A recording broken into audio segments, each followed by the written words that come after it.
इकडे सुनेत्रा पवारांचा आजच शपथविधी होणार आहे आणि राजभवनातल्या सूत्रांकडून खात्रीलायकरित्या ही माहिती कळतेय।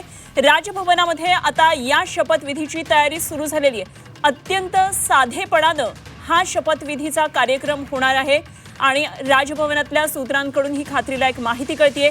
सुनेत्रा पवार आज उपमुख्यमंत्री पदाची शपथ घेणार आहेत आणि हा शपथविधी आज होणार का याबाबत काही वेळापूर्वी संदिग्धता होती, मात्र आता खात्रीलायक सूत्रांकडून माहिती कळतेय। तयारी आता शपथविधीची सुरू झालेली आहे।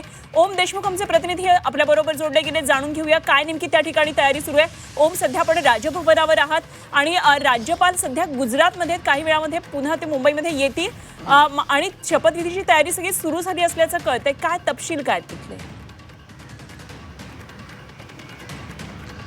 अनुपमा, खरं तर लोकभवन जे पूर्वी राजभवन म्हणून ओळखलं जायचं त्या लोकभवनामध्ये आता सुनेत्रा अजित पवार ज्या राष्ट्रवादी काँग्रेस पक्षाच्या नेत्या आहेत त्यांच्या शपथविधीची, उपमुख्यमंत्री पदाच्या शपथविधीची जी काही तयारी आहे त्याला आता सुरुवात झाल्याचं आपल्याला कळतंय। राजभवनातल्या अर्थात लोकभवनातल्या सूत्रांनी दिलेल्या माहितीनुसार लोकभवनातला जो दरबार हॉल आहे त्या दरबार हॉलमध्ये संध्याकाळी 5 वाजता हा शपथविधीचा जो काही कार्यक्रम आहे तो अत्यंत साधेपणाने आणि अत्यंत औपचारिक पद्धतीमध्ये पार पडणार आहे। काही विशिष्ट आणि निवडक लोकांना या शपथविधीमध्ये राष्ट्रवादी काँग्रेसचे महत्त्वाचे काही नेते असतील किंवा पवार कुटुंबातील जी काही मंडळी असतील अशा काही महत्त्वाच्या आणि मोजक्या लोकांना शपथविधीला उपस्थित राहण्याची परवानगी देण्यात आलेली आहे। त्या व्यतिरिक्त अन्य कुठल्याही मोठ्या प्रमाणात कुठल्याही अधिक व्यक्तींना या ठिकाणी उपस्थित राहता येणार नाही असं देखील कळतंय। दरबार हॉलमध्ये ज्या प्रकारची रचना करण्यात आलेली आहे त्यानुसार निवडक लोकच उपस्थिती असतील, त्यासोबत मुख्यमंत्री, उपमुख्यमंत्री एकनाथ शिंदे आणि त्यासोबतच इतरही मंत्रिमंडळातील काही महत्त्वाचे सहकारी आणि इतर काही महत्त्वाची मंडळी या शपथविधीला हजर असतील। दरबार हॉलमध्ये जी संरचना करण्यात आली किंवा माईकचं काम असेल किंवा एकंदर जी सिटिंग अरेंजमेंट असेल या सगळ्या गोष्टी आता काही मिनिटांपूर्वी त्या तयारीला सुरुवात करण्यात आलेली आहे। खरं तर शक्यता अशी होती की एक छोटेखानी कार्यक्रम होईल, ज्या पद्धतीनं एक राजभवनामध्ये काही छोटे रूम्स आहेत त्या ठिकाणीच हा शपथविधी होईल, परंतु आता जी माहिती मिळाली त्यानुसार दरबार हॉलमध्ये जिथे नियमित कार्यक्रम होतात त्या दरबार हॉलमध्येच हा शपथविधी पार पडतोय।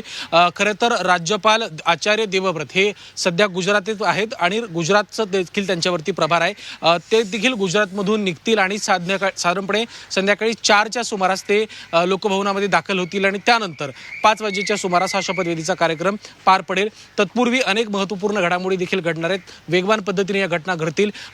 विधिमंडळ पक्षाची बैठक होईल, त्यानंतर मुख्यमंत्र्यांना पत्र दिलं जाईल, मुख्यमंत्री ते पत्र रेफर करून शपथविधीच्या संदर्भात राज्यपालांकडे विनंती करतील, त्यानंतर राज्यपाल त्या संदर्भात मुख्यमंत्र्यांना उत्तर देतील आणि त्यानंतर खऱ्या अर्थानं शपथविधीच्या संदर्भात प्रत्यक्ष जी काही माहिती असते समोर येईल।